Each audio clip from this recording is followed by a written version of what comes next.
Yes, it's the to pray that the season brings you all the good things your heart hopes for. Yes, you're welcome to this morning's edition of AM120. I am Oluwa Fumbi Bello, and of course, I take you through the Nigerian Tribune first. On the front page, we have stories on pages 3 and 6. It says, reps warn of imminent petrol scarcity, price hike over Dangote's supply gaps. Seek urgent intervention of Presidential Technical Committee on Crude for Fuel Initiative. Costs of goods set to rise as manufacturers face higher energy input costs. Tinubu governors, others felicitate Muslims at Eid al-Fitr. That story is on page 2. And still on the same page, Nigeria's 4th global terror ranking confirms Tinubu's failure. ADC and OB. Tinubu Starmer holds talks as Nigeria, UK seal £746 million port deals. Both countries sign agreement to boost border security, migration, visas. Agree on deal targeting failed asylum seekers, criminals. We must strengthen mutually beneficial economic cooperation, and that's according to the president. All stories on page 11 and on page 6.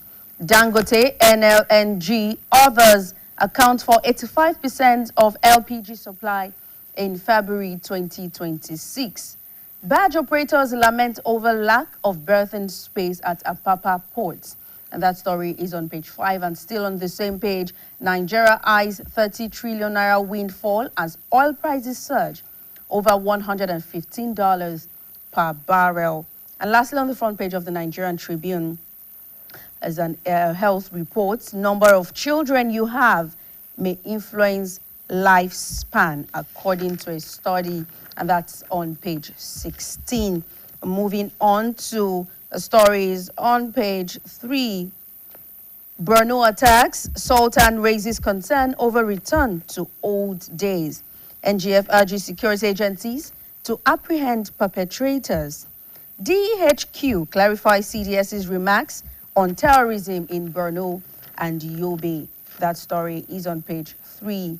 Britain gave me succor during years of military tyranny in Nigeria, and that's according to the president. 6 assistance against terrorism.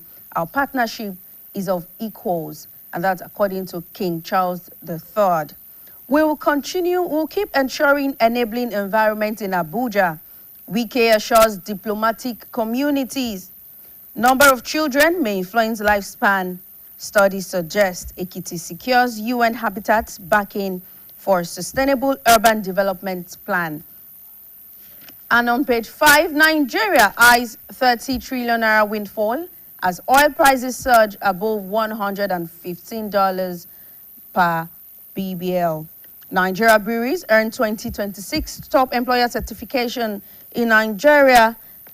NERC and Nigerian Electricity Regulatory Commission, IMO government, partner to explore electricity access. Our story is on page 5. Cost of goods set to rise as manufacturers face higher energy input costs. Dangote and LNG, others account for 85% of LPG supply in February 2026. IMT Summit 2026. Stakeholders seal multi-billion-dollar deals. And that's all the stories we have on page 6. Moving on to page 11, PSC to conduct special receipt promotion examination for aggrieved senior police officers. And that's on page 11. Moving on to page 14, where we have Muslim sermon, the virtues of Shawwal beyond Eid al-Fitr. And we have here, building a proper music business structure ensures longevity, sustainability in the entertainment industry. And that's according to Shola Labi. That story is on page 15. From local law to global exchange, how Egbaliganza in 2026 is rewriting Africa's cultural manifesto from Abeokuta. World's tallest unity drum to be unveiled. And that's on page 17, talking of Friday treats. Navigating the shift, how Africans can thrive in a changing immigration landscape. That's on page 18. And inside Arewa, we have SBF rallies Nigerian support troops amid rising insurgency. Kebbi completes visas for 2026 Hajj pilgrims. Yobe government promotes 1,700 teachers to boost education sector. Groups rally support for Pate's governorship ambition in Bauchi. All stories on page 19. And on page 20, NCDC seeks strong partnership with North Central states to boost development. Why we secured release of 80 inmates in Sokoto, and that's coming from Wamako. You want to know why that story is on page 20. Kaduna deploys 8,500 vigilance personnel for peaceful Eid al-Fitr celebration. I am not interested in Kwara governorship race, and that's coming from ADC national spokesman. Benga Ashim meets Makinde to consolidate PDP's unity, strengthen multi-party democracy. APC sets stage for Southwest Zonal Congress in Lagos. Over 15 aspirants jostle for APC governorship tickets in Oyo. And lastly on this page, we have Cross River Governor orders EXCO appointees with ambition to resign by March 26. We'll deliver more votes for Tinubu. That's coming from Oyo APC. Group Helps on Restructuring says present system not working. And moving on to sports stories, we have on the back page, talking of pages 24 and 25. Gala's Osimhen injury worked for Liverpool, and that's coming from Slots. Ajayi expects tough clash with Sheffield Wednesday. FIBA announces teams for 2026 Women's World Cup. Femi Aziz seeks EPL promotion with Millwall. And then on page 25, we have Nigeria League Service with Tosin Omojola.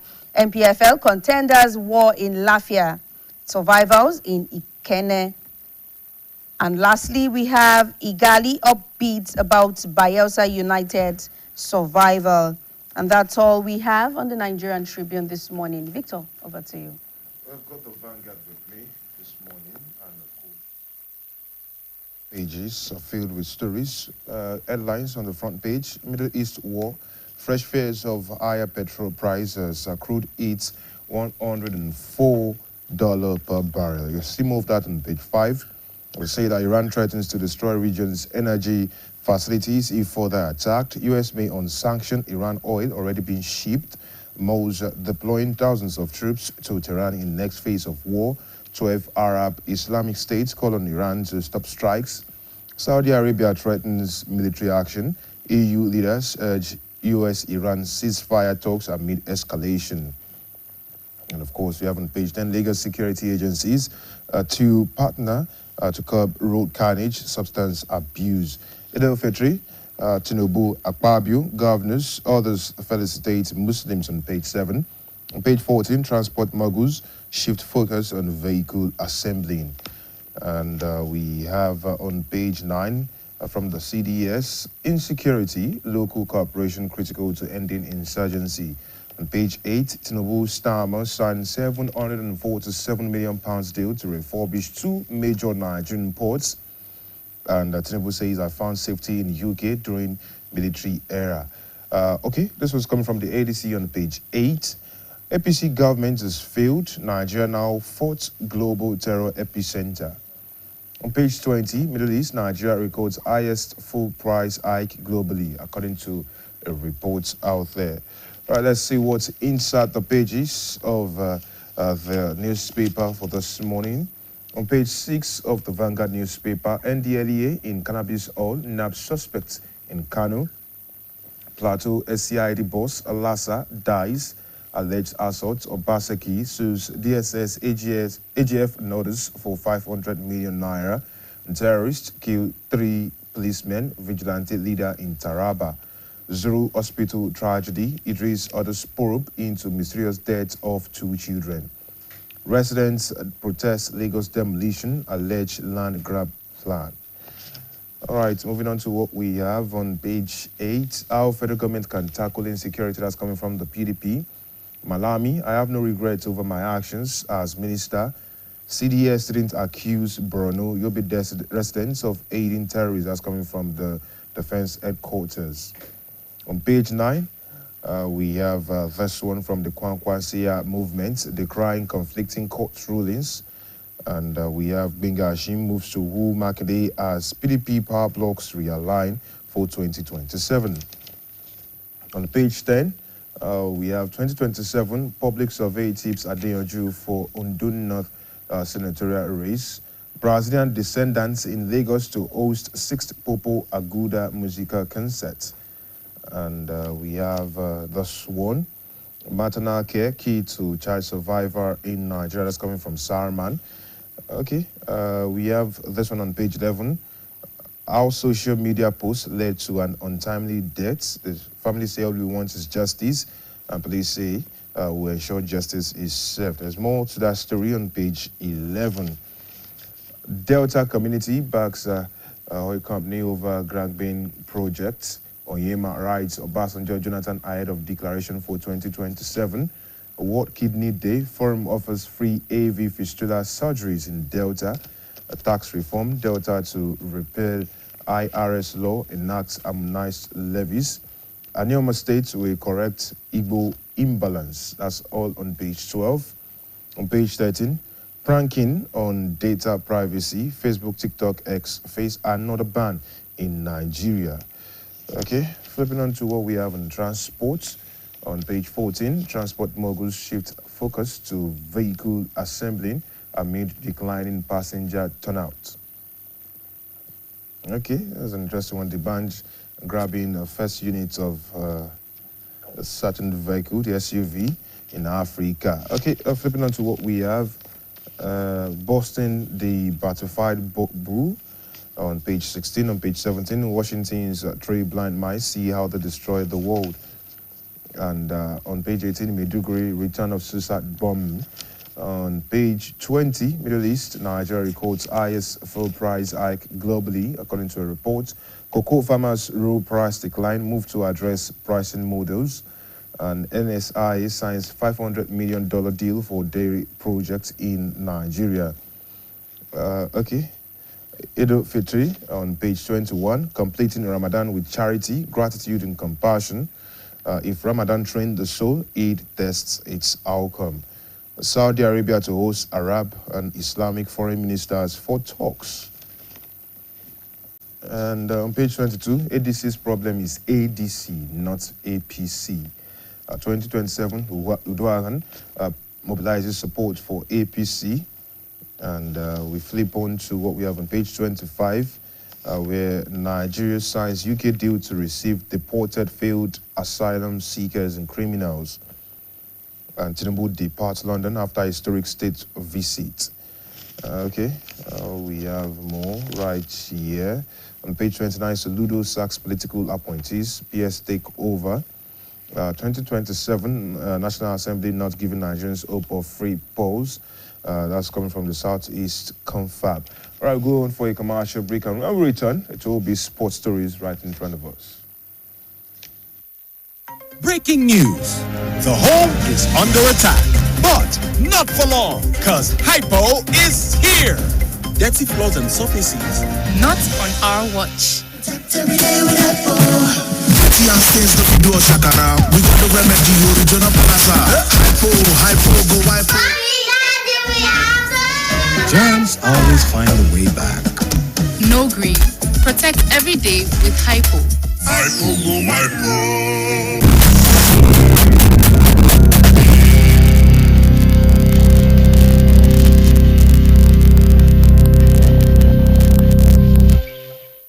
All right, thank you very much for sticking around. Now to page 31, where we have Vanguard Sports. Osimhen faces long layoff over arm fracture to undergo surgery. Osimhen's injury worked for us to beat Galatasaray, says Slot. Courtois to miss Champions League quarterfinals with a leg injury. And Eto'o slam scarf over Senegal tied to controversy.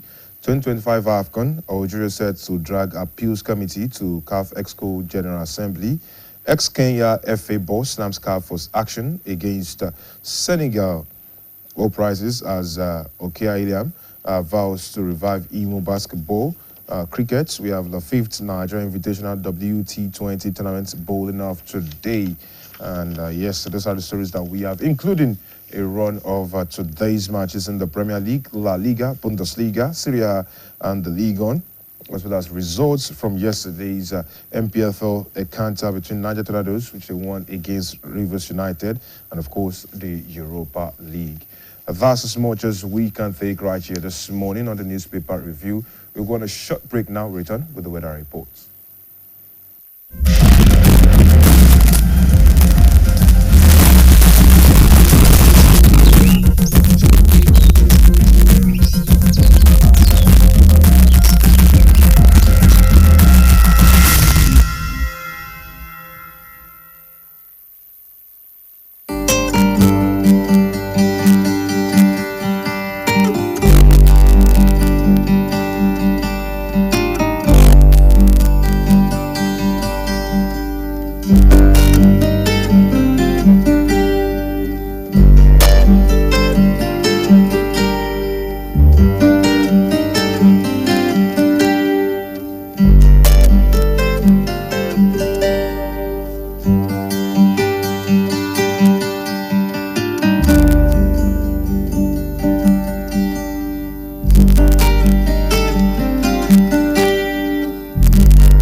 Breaking news. The home is under attack, but not for long, because Hypo is here. Dirty floors and surfaces. Not on our watch. Every day with Hypo. Dirty and stains no fit do us shakara. We got the remedy, original palasa. Hypo, go hypo. Germs always find a way back. No green. Protect every day with Hypo. Hypo, go hypo.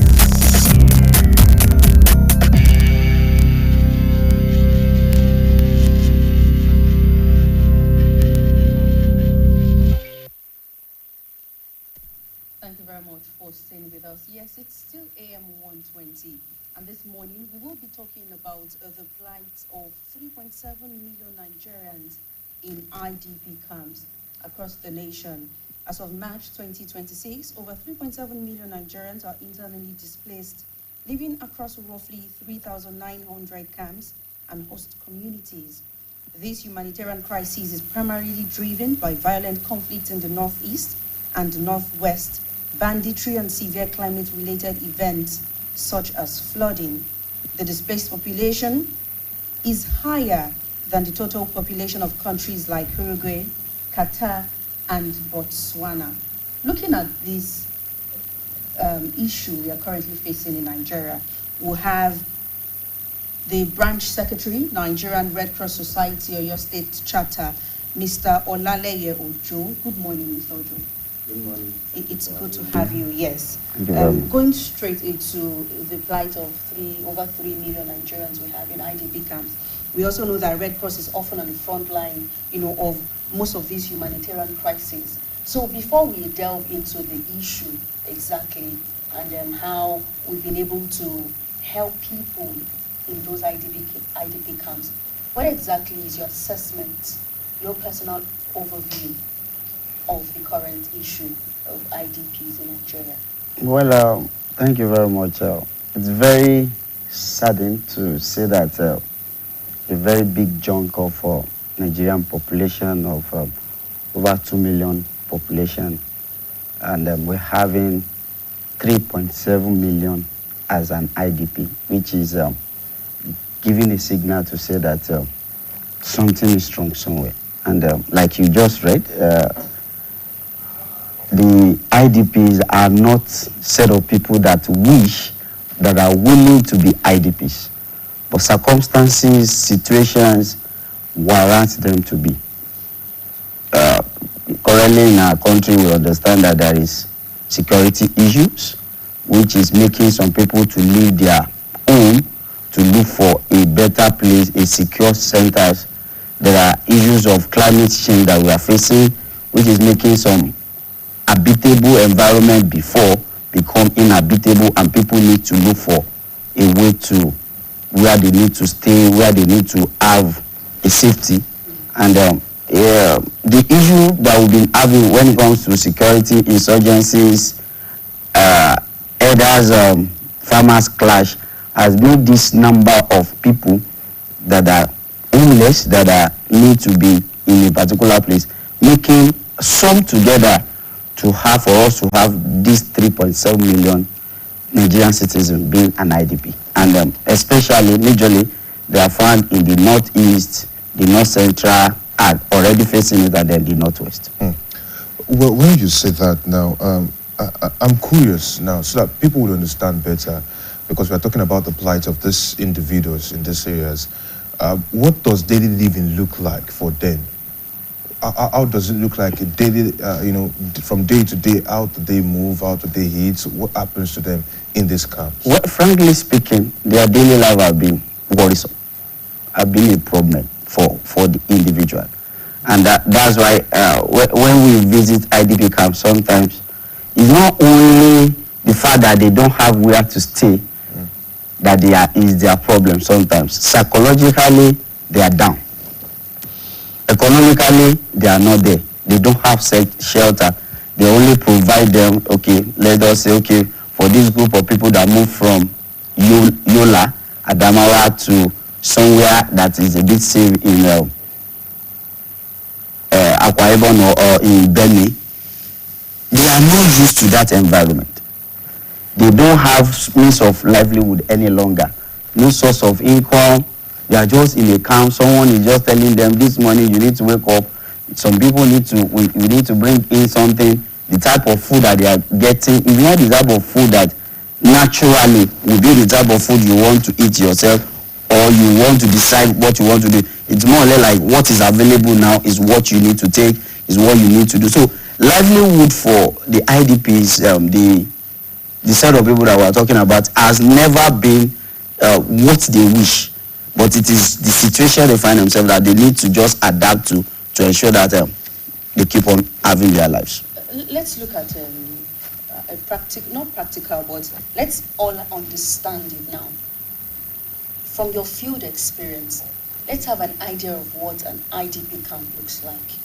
I know you've mentioned some of the things they are facing, but let's have a mental picture for those also listening to us. Let's have an idea of what it is they are going through. What does the camp look like? What's the state of the camp? How habitable is it? All right, thank you very much. For an IDP, there are people, internally displaced people, and for us to have a camp, number one thing is the fact that camp cannot just be open for just anybody. It is the responsibility of the government to say that this set of people that are facing this challenge, maybe insurgency in a particular village and every other thing, they can move down to a particular location to start living their life, converting classroom, open field, where they need to, when you have an open space, what we need to just give to them, we are used to a wall fenced out accommodation, now becoming someone that is living inside a canopy, a tent, just for you and your child inside so it's a camp setting is not a rosy environment. It is a tent, like you to your tent, 2 or 3 people in a tent, or you make use of a classroom. There is no schooling environment any longer. It's just an open settings where some NGOs, some group of people want to say that, okay, irrespective of what the IDPs are facing, their education still need to continue, because we don't want them to, when we are planning to restore them back to their original position, for them to be way backward. So the settings is not that palatable, it's not that good, because someone that sleeps on 6x6 bed or 3x2 bed, because someone that is sleeping on 2.5 beds, sometimes in the north that we're having, sometimes you only need to have your mat just to lay your head and their blanket for you to sleep inside the tent, and it is only when they brought in food to say, okay, today we are sharing 1 bag of rice to an household, 1 beans and every other thing. That is when, because there is no market for them to go. They too don't even have means of saying, okay, it's today that this is what I want to go and buy, because I have this so amount of money. Even the money that we sometimes do a cash transfer to them, it's almost limited to say that it is just to sustain their life. All right. Now we've spoken a lot about their realities living in the camps, but then let's speak about the engagements. To do some of the daily activities, we know that some of them will be engaged in doing some work with the NGOs and the government agencies in there. But are there concerns? Are there growing concerns in different areas? Because I mean, when we have a lot of people clustered together, and we're talking about psychological effects of what has displaced them, there tends to be a lot of worry sometimes. Are there growing concerns that people should understand, so that we know what to do to help? Well, psychologically there are concerns. There are times you have this set of people to help you. Now, the engagement we always give to them in the camping system is not like their usual daily activities. Okay. Someone that knows how to repair vehicle and every other thing, now there is no vehicle for you to repair. All you are just asking him to do is, okay, let us try to make sure that, okay, you help us follow up the security during the night. For women, you bring grinding a machine for them to make sure that when communities of the IDPs want to grind their pepper and every other thing, and then for the children that always go to school, have school uniform, no longer have school uniform, just their normal, the clothes that people bring in for them to wear are the things that they are taking in to have an open space classroom. It's always point our heart to say that really, if people are in this position, are in this kind of activities, this way of life, based on what has happened to them in their communities, what has happened to them in their local area, sometimes some burst into cry because they try to trace back what they are used to. Someone that normally before, Like they used to live. yes, before it happens, someone that has thousands of acres of land, planting millet, planting sorghum and every other thing, and you understand that during the harvesting period, he knows what is going to be in his account. Now becomes someone that it is until when a group of people come around to say, yeah, come around, we are sharing a bucket and means of livelihood before he will be able to come up. Now, when we have people, sometimes people who have had a good life that have been displaced are now in these camps, what specific intervention does the Red Cross give to most of these people? Also, do you recruit them as volunteers? And when you do, and if you do you give them at least something to help their personal expenses and their livelihood? All right, so for IDP camps, where there are so many activities that Red Cross carried out when we are in the camp, and it's not only us that we do it.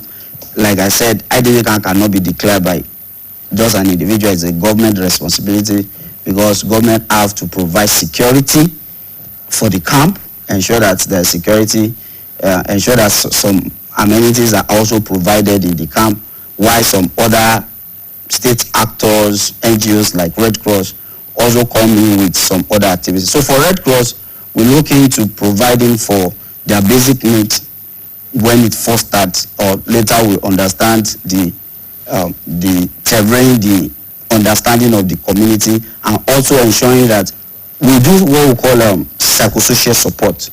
For people, we have a session in the evening where we just want to sit down with them, talk with them and ask them some questions, try as much as possible to take them out of that thinking of what they are facing, and allowing them to think of future. And also we also dialogue with the government to ensure that what has brought them in, can we stop the problem out there for their house, so that at the end of the whole camping exercise, they can also be reintegrated back to their original home. How do we rebuild their house if it has been burnt off and every other thing? So we do psychosocial support. Keep encouraging them, keep telling them that the situation they find themselves is just a bus stop now. They need to still keep moving forward. And sometimes during the course of those activities, we also do vocational training for them at the camping program, where they can start thinking of, if their businesses is no longer available, what other things can they be doing to gain. Then we also recruit them for those ones that want to engage with us. Let's say we are bringing a truck of food item and there is need for us to offload before starting distribution. We look at the leaders within the camping system to say, we want this social set of people, and then when they are done, they are given stipend for the services that they have rendered to allow them to also have some means of livelihood. So many other things. We do support their clinical aspect, the health aspect, because some of the things that are challenging when it comes to the camp is the fact that health is a challenge to them. And we provide health services to them with the support of other actors that are there to ensure that things, their health are intact. And sometimes, even while we are also saying that they are in the camp, we give psychosocial support, we still see some set of people, they still give back in the camp. So we still need to make sure that those activities, those human activities, the normal way of life, keep continuing in the camp, as we are trying as much as possible to work with the government to ensure that they are also integrated back to their original position. All right, thank you. You actually answered some of my questions with what you broke down, but what's the synergy level, the collaboration level with the NGOs that you work with, the government agencies that you work with, when it comes to working in these camps? Okay, for agencies, NGOs, government, everybody has specific roles. When we got into camp, we don't come to say you are Alpha and Omega.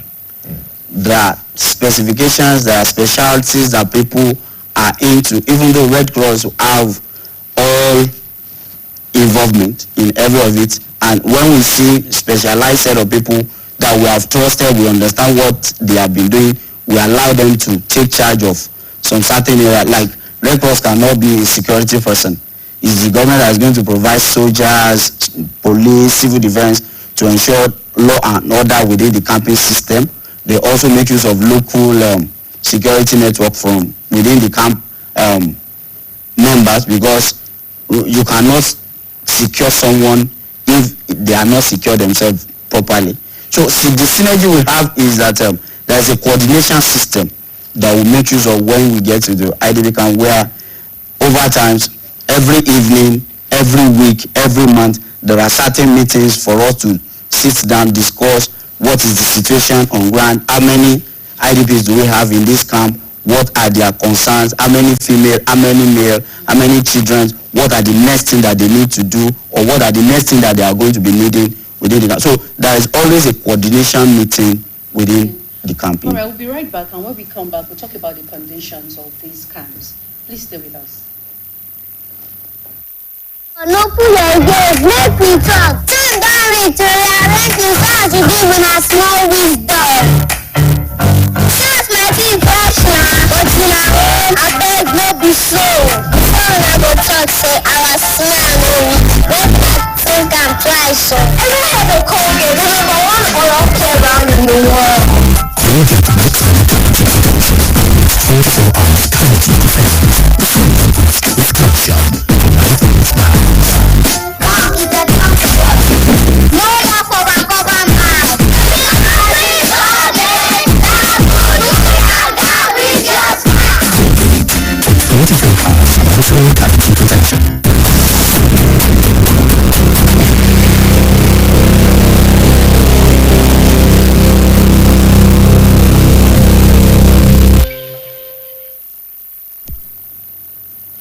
All right, thank you very much. We still have plenty to unpack on the conversation. Plight of 3.7 million Nigerians in IDP camps. And we have the branch secretary, the Nigerian Red Cross Society of Oyo State.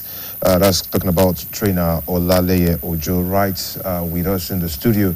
And we have been having fine conversations. Now, in the midst of everything, okay, We're from talking about the conditions of these IDP camps. Based on your assessments, we've gone around a lot of IDP camps in Nigeria. We've seen how they operate. We've seen the environment. Does it meet the standard humanitarian? Are we going to give it a pass mark? Let's put it that way. To be frank, we are not going to say that is at a standard, but we are still going to say that overall, when it comes to IDP, it's not something you plan really for. It's not an environment you really plan for. I remember I was listening to the recent passed IDP camp law that the president just assigned last week, and I remember that there was a conversation on a TV program, and someone put a call through from Kaduna, and said there are some IDP camps that are walking on the streets and every other things like that. Well, I will put this way. If you ask an IDP person to say that what is the situation of the camp, they will always give you a concern. They will always give you an explanation to say that it's not ideal. And basically, why is it not ideal is the fact that the mindset of their own initial position is in them. But the basic amenities at the IDP camps so far in Nigeria have been able to be met, which is saying that for every setup of an IDP camp, there must be a source of security. That's number one. Two, there must be provision of water, that's a wash activities, sanitation system, even though the the sanitation system is an activity that is being worked on jointly with the camp management and the IDPs. Because you can't just say we want to put an environmental system in a place, even when you are not in an IDP. Look at Ibadan, look at Oyo State. People have this I don't care attitude when it comes to sanitation and everything. So sanitation is always there. Provision of toilet facilities, they are always there. Then provision of some space to sleep, but can never look like a standard way of life. So I would say that the only concern we've been having with the IDPs in Nigeria is because it is becoming overcrowding. Where a capacity of a location that can take, let's assume, is 500, is now being stretched to be taking 800, which is calling for a concern. And why is this so? That is so because to manage a camp, it's economic draining. And until you have all hands on deck, government do their provisions, partners, NGOs also do their provisions. And if you keep having it, human beings are more or less like, there is a free food somewhere. Even some people that are not really affected by this insurgency and every other thing, we just decide to say, they have opened a camp here. Ask some with stories about so what. Saying there's no regulation when it has to do with people being admitted into the camp. When there is regulation, but sometimes the regulation is how do you go back to go and verify the story someone comes to tell you when you are in the midst of. You just said, okay, there is a bomb blast in a particular place now. All of us have already started moving. There is so group of people that invade a particular village, and these people are, you as an IDP managing body, you don't want to go back there. Someone has already come with his own story. You document this and you keep them in there.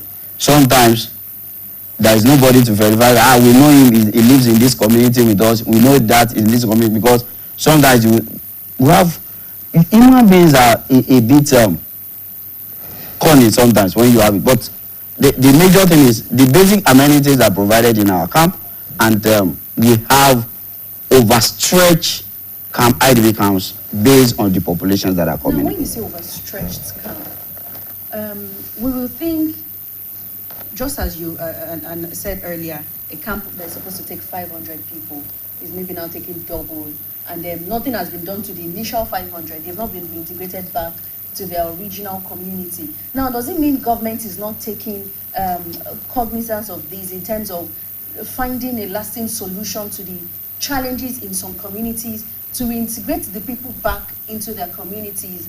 Or are we going to say it's beyond the power of the government, of those state governments? Well, I would say that the effort of security in Nigeria, it's all in one activities. All of us need to work.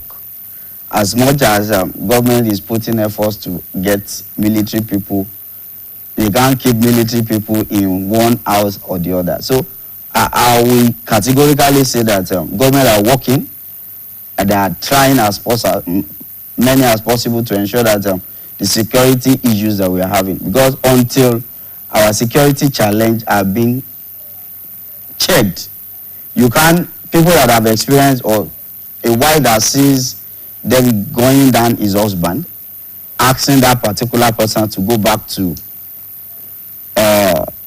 that community when you are not sure, or there is no assurance of this is what is really happening, it gives you a concern. So government is working to ensure that if today we are saying, yes, this particular place, we are safe with the insurgency that we are having, what happened tomorrow?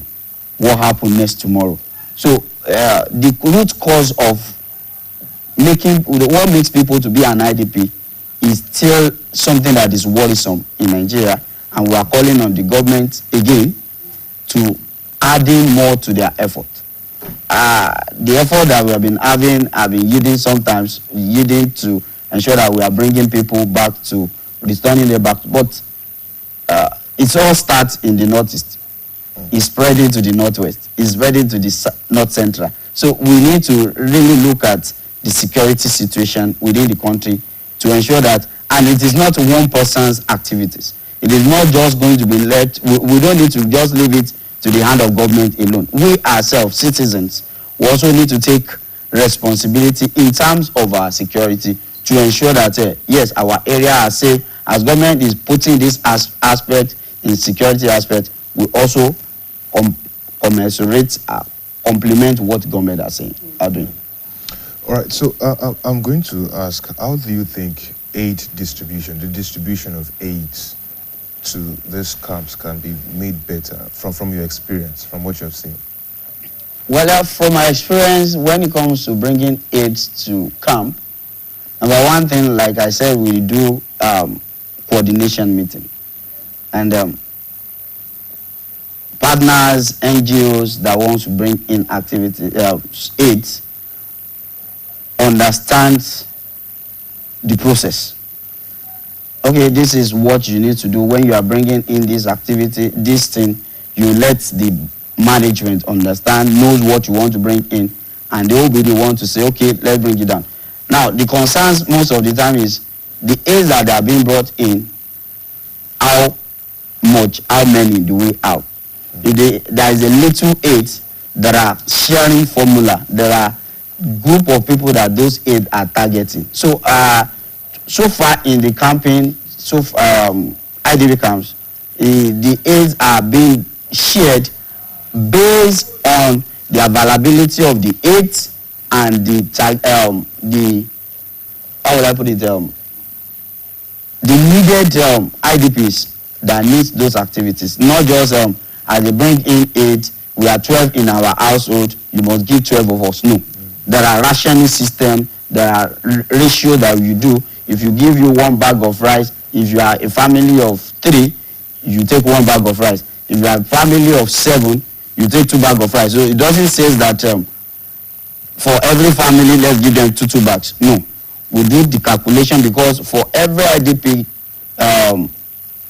participant individuals that are in a camp, there are registers that we understand, okay, for Umaru, Danduma house, there are 3. When we want to give them 8, this is the number of people. So there are ratios to what we have to what we are going to be giving out.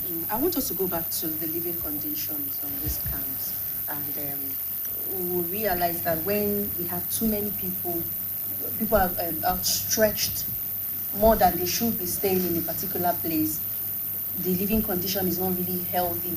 There is possibility that it will pass ailments across themselves. Now, how do we contain, or how do you contain these passing of diseases, contagious illnesses amongst themselves when we have too many people, overcrowded people in those camps? Well, it's a challenging one, and that's why I said the other time that we look into their health, and not only look into the health in terms of when it happens. Before it happens, as they are coming in, there is what we call an orientation to say that, okay, these activities are happening. At this point, there is a clinic. At this point, there is a toilet. At this point, this is what you need to have. And aside that orientation, we still keep taking them and on activities to let them know that when you see a suspicious activities or conditions in an individual, this is what you need to do. You need to report on time, and that awareness helps us a lot in containing the spread of disease or outbreak within the camping system. But at the same time, sometimes it happens when flu happens. Someone start coughing, other people start coughing. Sometimes we do what we call isolations of some group of individuals that are sick to ensure that it doesn't becomes a real outbreak within the camping system. But what those you give them priority to more when it has to do with health concerns, especially when recruiting new set of people into the camp? Well, standard, basic standard says for every camp, children, pregnant women, disabled people are people that are on the high priority because their strength are not there like any other ones. So we prioritize children, we prioritize pregnant women, we prioritize women, and we prioritize the aged ones in giving. When it comes to any of the aids, even when we want to do distribution, there are always a line for the aged ones, there are always a line for women, there are always a line for pregnant women, and these lines are being explained to the populace of the camp to let them understand that it is not like you are making this one above them, but standard wise, because they don't have that strength again, women cannot start struggling with you to carry an activity and everything. Pregnant woman has a lesser strength, and children. So we prioritize, when it comes to health, prioritize children, the aged one, the pregnant one, to ensure that they get access to these amenities that are available in the camp. All right, let's speak to something now. How do you have periodic checks, security checks, that is, within the camp? Are there periodic checks? How do they run it? And also, if there are certain cases, because we are humans, sometimes we have reported cases of sexual exploitation or harassment and all of that. How are they managed? How are they checked and investigated? All right, for camping, there are mechanisms that we put in place that will always make use of in almost all the camps that we have in Nigeria, which is saying that localization of authorities are there. We make use of picking. They have camp heads, camp managers, household managers, group of people manager. In a camp you can have this group of people that are speaking this language. They have a head. These ones are speaking this language. They have another head. So the expectation, what we do for them is the fact that when such an activities is happening, you don't just keep it to yourself and say, don't make a noise. If you make a noise, they will chase us out of this camp. And we always also talk it openly to members to let them understand that, to the IDPs, to let them understand that there is any case of sexual harassment, someone is asking you to come and sleep because you want to give you this access to it, make a noise, shout. And there are suggestion box all around. You can drop something. There are set of tents that you can go in and make a complaint to say this you observe that is happening. You can talk to your CDKs leaders. You can go to the clinic and talk about it. And when it's been when we have such an alarm, it's being investigated. And for individuals that are found guilty, it is being also treated openly for the IDP to understand that we don't condone that activities. We don't take it as a responsibility. We don't encourage it. And such a person needs to leave the camp. If it is an authority or a staff that is working with the camp, have to leave for. So there are visual check on it, not only from Red Cross side now, collectively, the management of the camp. The military do the check within their members, ask questions from community. Sometimes we make use of non-uniform persons to go into the IDP. Sometimes you just make sure that you try as much as possible to understand what these IDPs are facing without seeing you as an authority, without seeing you as a messiah, because sometimes individuals want to keep what they are facing or what they are feeling inside themselves while it is affecting them really. So those activities, but this is human being and this is a part of the world that you cannot just overlook anything. When it happens and is being investigated and confirmed, such a person face. So there are regulations in Yes. all these camps. Yes. Let's look at government involvement. Before we talk about government involvement, I know we've been talking so much about IDPs or people who have been displaced due to insecurity.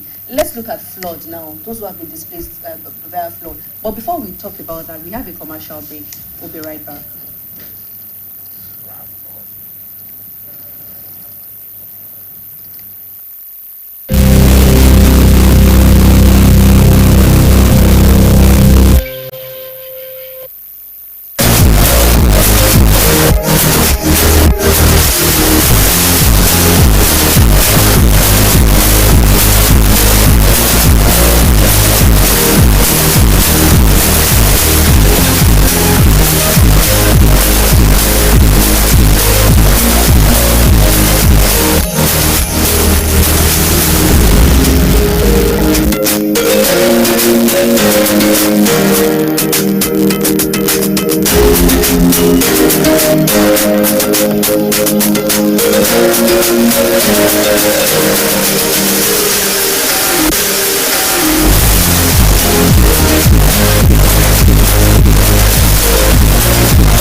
for staying with us. Before we went on that break, Mr. Ojo, we're talking about, I wanted to ask about the level of, we have the internally displaced people, or people who have been displaced because of insecurity. And we have those who have been displaced because of floods. Now, which of these people has it been easy to integrate back to their community? All right, for people that are affected with natural disasters, in terms of flood, they are much easier to be integrated back because it's only the water that outcomes and flush out. Their structures sometimes are still there, and government, if it's still not be able to rehabilitate some of these households, they are more or less easy to return back to their original position, where you try as much as possible to also make sure that what really bringing the flood, they have a sensitization about it to ensure that waterways are cleared, their households have been fumigated, because when flood comes in, it carries so many diseases and every other things around to the houses. And so when those ones are okay, funny thing is the IDPs themselves, once the flood is over and every other thing, and they realize that government have tried and assist them to do some certain things, they will be the one to say that they are willing to go back to their normal daily activities. All right, let's look at government collaboration now as we wind down this particular segment this morning. I know when you go to most of these IDP camps, you probably flag some issues, you raise concerns to the government. How is the response like in terms of government participation or government involvement in the welfare of these displaced people? Well, I would say that the government are trying, and that result to the recent passing of a bill that was just recently signed by the president to support the IDP. We'll call it the Kampala Convention, which talks about the basic standards, the understanding that every country must have when it comes to the IDP. And it shows the fact that governments are ready to, especially the Nigerian government, are ready to make sure that we restore these people back.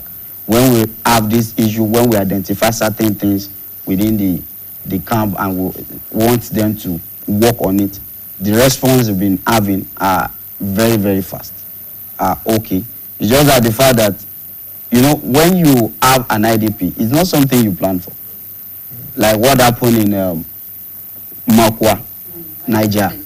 Nobody planned that the Niger people are going to have anything of such as at the period it happened. So, and government comes into an action at that point, even though we are not prepared for it, and what you don't really prepare for it, there are always some lapses, corners that you are going to have. But overall, we can improve. We can keep having it. We keep engaging the government. We keep engaging the IDPs to ensure that when we have a camp, it's a secure camp, and in reintegrating back to the community, it's a seamless exercise. Thank you so much, Mr. Olaleye Ojo, the branch secretary, Nigeria Red Cross Society of Oyo State chapter. We really appreciate your input from the producers and, of course, crew members of AM120. We say a big thank you for speaking to the topic, flights of 3.7 million Nigerians in IDP camps, and, of course, the input of Red Cross Society in most of these camps and how far they've helped people in these camps. Thank you so much. Thank you so much. We'll be right back with our second guest. Please stay with us.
Thank you very much for sticking around. And we continue the conversations on the plight of 3.7 million Nigerians in IDP camps. Well, we know that those people are currently living in those camps due to, insecurity, conflict, and natural disaster. But we should also understand that behind that number are real people, families who have been torn apart, children growing up without stability, communities struggling to survive with limited access to food, healthcare, education, and dignity.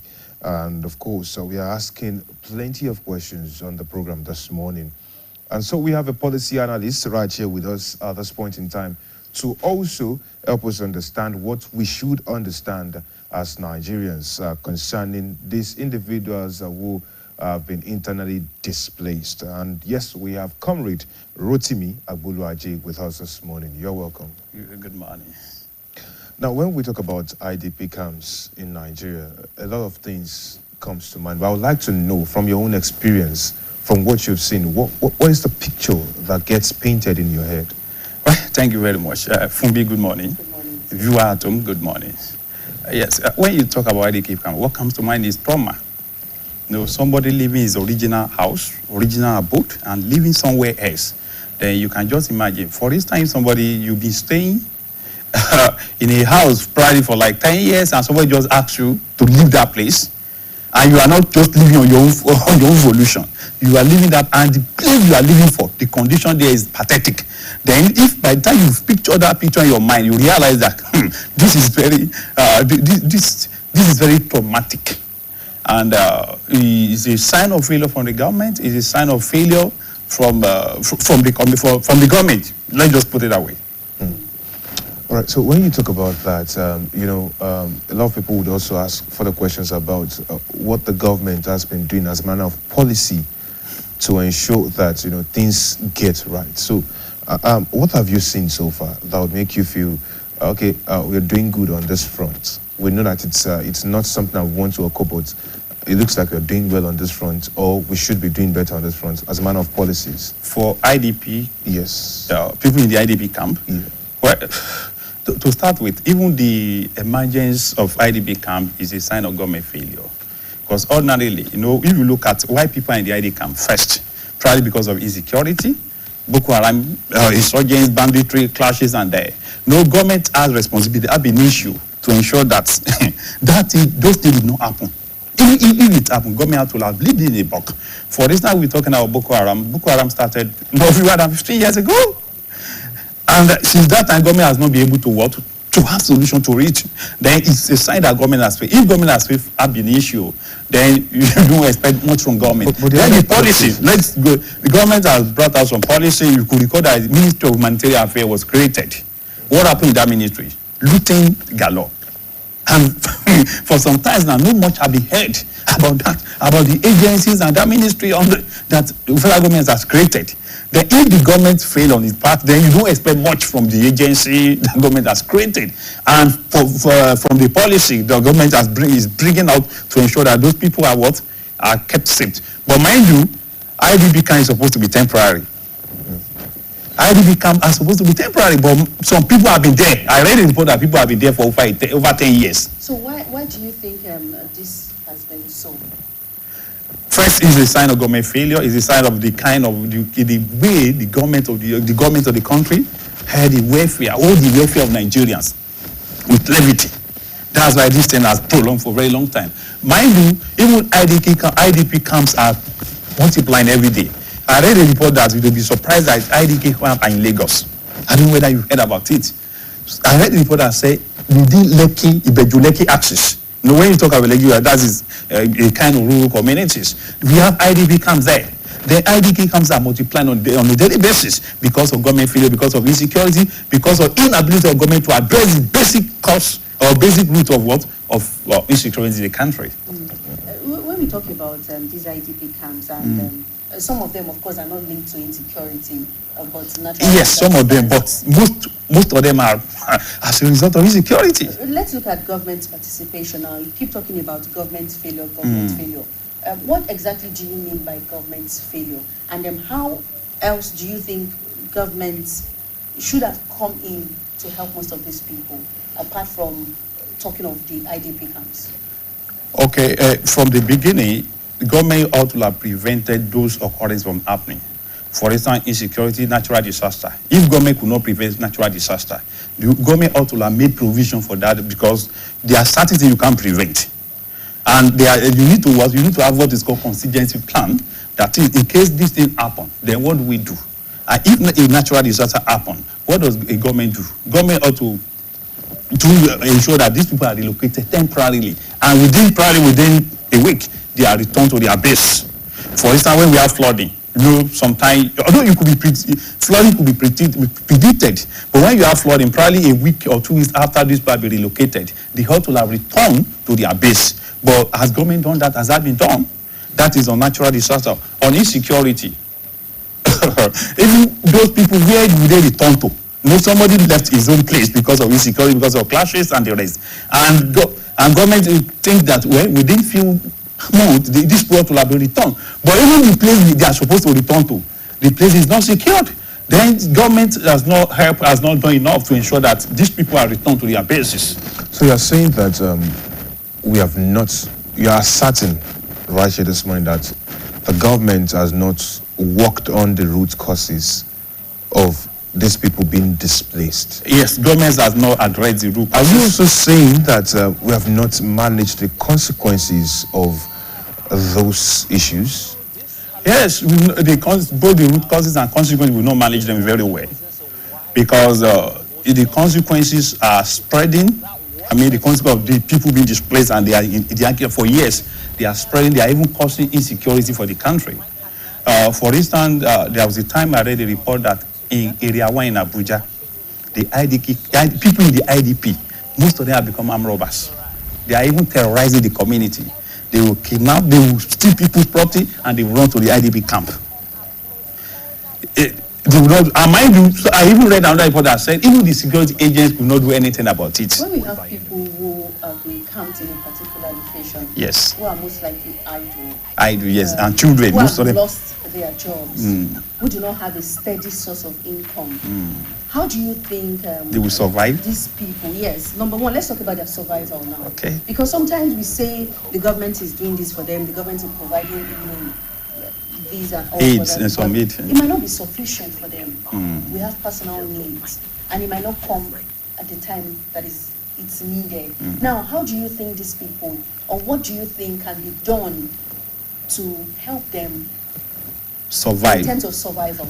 Yes. So there are many channels, many strategies of helping them to survive. First, there is this international aids. I mean, organized NGOs can support. Some NGOs have been doing it. The NGO can give them some succor. The government can give them succor. And even the host community. The host community can also support. Even though sometimes it will be a threat to the host community, but the host community can still support. Also, they themselves can also support themselves. There's what we call transmission from aid to policy, to self-reliance. Some of them could be trained. I said there's a camp that people have spent up to 10 years in a camp. They could be trained to a certain vocation so that they can be self-reliant, they can be providing for themselves. Self-survivor. Government can, non-governmental agency and some other international body can come together and ensure that these people are giving skills and vocational training to ensure that they are self-reliant. Those are some of the way how they can so. Because mind you, every human being, when you are in a place, you are not working, you are not doing anything, and whether you are working or not, you need basic things of life. There are basic things. For instance, the food is non-negotiable. Whether you are rich, you are poor, you are average, you need food. And the food must come from somewhere, either from the government, from the NGOs, from international agency, or from yourself. The food has to come. Okay, now that we've gotten here, you're a policy analyst, and I would like you to look up a policy that you feel we can work out, that we can implement and ensure that we cater to the needs of these people in the meantime, and also ensure that the condition is temporary, not permanent. Yes, let's look at this. For the condition to be temporary, the root cause of why those people were displaced, the root cause must be addressed. Then, aside that, I mentioned vocational training. Yes. The government, the NGOs, international agencies, and the rest of the host community can come together. Because if these people are not well kept, it's a threat to the host community. Those stakeholders can come together and ensure that there is vocational training, they could also be the kind of training. I mean, for instance, you have been, before they were displayed, some of them were doing certain things. Were you into tailoring? Those who are tailored among them, can they come together and ensure that the government gives them proper training that will fit into the system they have, so that they can also impact, so that they can also earn income, so that they can also earn something, so that it will not be a threat, it will not be a menace to the host society, to the host community, so that it will not be a threat to the neighboring communities. Government need to ensure that all stakeholders are brought together to ensure that these people are trained or they are retrained, so that they can make impact, they can earn income, so that they will not be going up and down and be stealing, because some of them are even going out to steal. Let's look at the population of people we have in the IDP camps. We have 3.7 million people, and that's across 3,900 camps over insecurity alone in Nigeria. And we see that this figure, this population, is even more than the entire population of some countries. Like I said earlier, it's beyond the population of Qatar, beyond the population of, I think, Botswana, Uruguay, and some other countries. Now, number one, how did we allow the number to grow this large? Well, let me start from this angle. No, that figure is understated. It's understated in the fact that... So you're saying we have more than it that? will be more than that. Niger State Governor came out recently, Bago came out to say that over 500 people were displayed. Some in Benin Republic, some went to the Benin Republic. That data does not capture those that are in the Benin Republic. And they are Nigerians. And mind you, I also mentioned that I read the report that said in Ibeju, Lekki local government of Lagos State, the IDP camps are there. Then probably that data did not capture it. Now, where do we go from this? How do we ensure that the numbers reduce? How do we ensure that people don't go to IDP camp?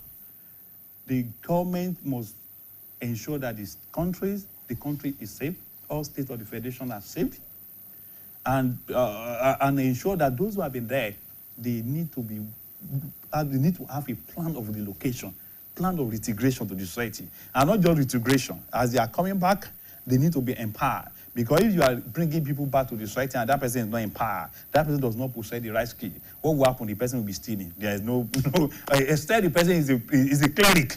He can say, let me just manage this. But mind you, the instinct for survival is very high in every human being. Human being want to survive first before any other thing, before you can listen to any other thing.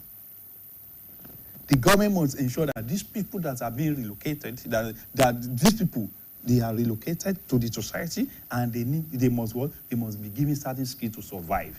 If there is a need for government to give them some probably relief, some money to start business, those who have skills, government should do so that we can reduce the number of people in the IDP camp. Mind you, that 3.7 million people, is a minus to the economy of the country, because they are not productive at optimal level.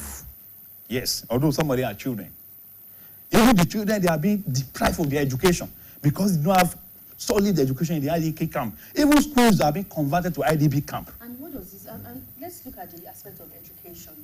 What does this say about the quality of people, the quality of individuals we are producing as a nation? The future leaders. The future leaders. When people have been denied basic education because of insecurity, because of natural disasters that could have been prevented, what does it say about... Well, it tells us that the future is bleak for the country, not just individual make us a country. Then the future of the country is bleak. Because if those that are supposed to be educated are not educated, then they will not have capacity to do certain things in the future. Human capital development build a country. Human capital development, in any country that is developing today, they are focused on human capital development. And human capital development stands on two legs: health and education. Health and education, because you must be healthy before you can be productive, and you must have skills. And most of these skills come through education. And when those people are not educated, they can't add value to society. And when you can't add value to society and you want to survive, either you are doing menial jobs or you turn to social vices to ensure that you survive. Then if those people are not educated, these are the future of the country. If they are not educated, don't have the right education, that means the kind of insecurity we have today will be a child play, because those people want to survive. And they were not empowered. They are not empowered. They are not educated. They are not given the right skills, and they want to survive in the society. It means in the future, these people will become threats to the society. Yeah. Then what we need to do now as people, as a state, is to ensure that how do we ensure that these people are properly educated in that camp. Now, somebody said that even there are some teachers that have been displaced.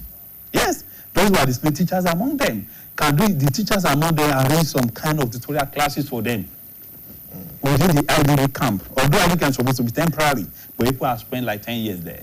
Within a few years, if any teachers have been displaced and the teachers are in that camp, can they organize some teaching classes for them, some temporary teaching, so that these people will be empowered and they will be equipped to go and write some external exam? I think that's one of the way out. Otherwise, if we don't leave them idle, they are not being trained, they are not delivered, they are not inculcated. We are not inculcating some educational skills in them. We are creating a threat for the country in the future. All right, comrade, are we really healing these people and rehabilitating them, or we are just keeping them alive? From what you've seen, are we seeing political will in the interventions, or is just reactive interventions just to manage the situation? We have just been reactive, just to keep them, just to make sure that they are surviving. Even sometimes that surviving is suboptimal, because the kind of food the government is providing is below global standard. Yes, it's below, based on reports I've read, the food the government is providing for them is below the global standard. It's below what every normal human being should eat. I asked that question, comrade, because I want us to critically look at how we can get the government to see things as clear as they are, so that we have purpose for setting up structures, agencies, or institutions, maybe ministries, that would function well, and what they would have to build around it. So what are we looking at? Are we looking at the possibilities of pathways towards reintegration or resettlement or rebuilding of their communities? Yes, first, all those things you mentioned, they are very essential, but they need to be done in phases. In phases? Yes, they need to be done in phases. For instance, it has happened that these people have been displaced. Then while they are there, government should ensure that the government should focus on how do we ensure that these people actually survive, by ensuring that some basic things that provide for them in that community, or in those communities, some basic things that provide for them, some things that will make them to live a better life is provided for them there. Then also government should ensure that what has made them to want to go to the IDK camp, those issues are addressed. But unfortunately, governments are not addressing these issues. Even the issues are even festering, are even exacerbating. Even those who are still in their original community, some of them they are not even safe. Let's just stick with the plans. Okay. So let's stick with those plans. Please highlight that plan so that we would know. So that perhaps there's someone listening who would want to take it up and maybe do something. Okay, can you recap the... I was asking the purpose towards which we set up these things. And I mentioned the resettlement, I mentioned the reintegration, I mentioned rebuilding of communities, and you said it was in different phases. So let's create an action plan on this program this morning. Let's look at what an action plan should look like. So that, if there's an institution, the structure would be around that purpose.